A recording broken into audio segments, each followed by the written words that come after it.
यवतमाळचे पत्रकार कपिल श्यामकुवर सध्या वनसाक्षरता अभियान राबवत असून मानव आणि वन्यजीव यामध्ये होणारे संघर्ष टाळण्यासाठी ते यवतमाळ जिल्ह्याभर सायकलने भ्रमंती करून जनजागृती करीत आहेत. 11 मार्चला त्यांनी घाटंजी तालुक्यातून आर्णी तालुक्यात प्रवेश केला.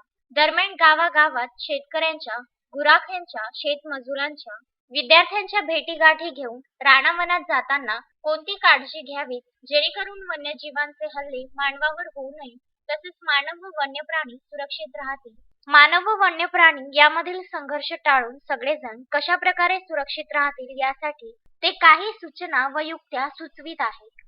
पत्रकार कपिल श्यामकुवर यांची यवतमाळ पासून सुरू झालेली सायकल यात्रा कळंबसह 9 तालुक्यात जनजागृती करीत शुक्रवारी घाटंजी ते आर्णी व पुढे महागाव मार्गे उर्वरित तालुक्यात जनजागृती करून परत यवतमाळ अशी सायकल यात्रा पूर्ण करणार आहे. अशीच जनजागृती सायकल यात्रा महाराष्ट्रभर करायचा मानस त्यांनी विदर्भ न्यूजचे प्रतिनिधी रफिक सरकार यांच्याजवळ व्यक्त केला आहे. मानव वन्यजीव संघर्ष टाळण्यासाठी मी वनसाक्षरता अभियानच्या माध्यमातून जिल्हाभर फिरतोय. सध्या जिल्ह्याच्या ज्या भागात वाघाचं वास्तव्य आहे त्या वस्त्यांमध्ये, गावांमध्ये, पोळांवर शेतकरी, शेतमजूर, शेतकरी महिला, विद्यार्थी, गावकरी, गुराखी या सर्वांना भेटत याबाबत मी जागरूकता करतोय. आणि करण्याचा उद्देश आहे की आपलं जंगल सुरक्षित राहिलं पाहिजे, आपले वन्यप्राणी सुरक्षित राहिले पाहिजे, शेती पिकांचं नुकसान कशा पद्धतीने टाळता येऊ शकतं आणि जंगलातले वाघही सुरक्षित राहिले पाहिजे.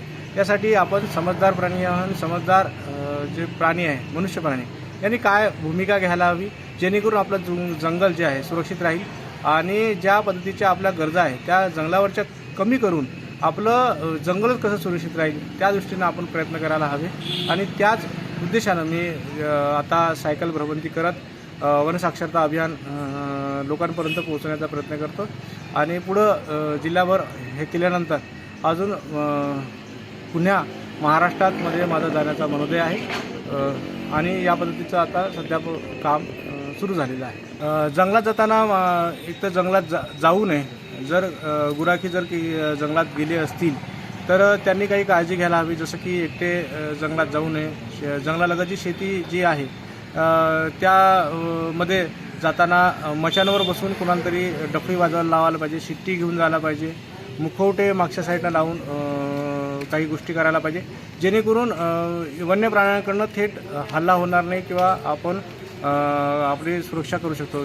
जे गावाजवळ ज्या भागामध्ये आहे वाघाचा वास्तव त्या भागात उघड्यावर शौचालय म्हणजे कुठंच उघड्यावर शौचालय जाऊ नये. मग शेती पिकं काम करताना, बसून काम करताना कोणीतरी सोबत घेऊन गेलं पाहिजे जेणेकरून अशा वेळेस काही घटना ज्या होऊ शकतात त्या घटना टाळल्या जाऊ शकतात या माध्यमातून, असं मला वाटते. आणि असेच विषय घेऊन मी लोकांपर्यंत जात आहे. सध्या जिल्ह्याच्या काही तालुक्यांमध्ये आता फिरणं झालं आहे. साधारण 8 ते 9 तालुके झाले आहे आणि पुन्हा जिल्ह्याचे इतर तालुके मी करतो आहे. सध्या यवतमाळपासून माझी सुरुवात झाली. यवतमाळ, रायगाव, वडकी, मारेगाव, वणी, कुडबन, झरी असं करत मी पांढरकवळा तालुक्यापर्यंत पोहोचतो.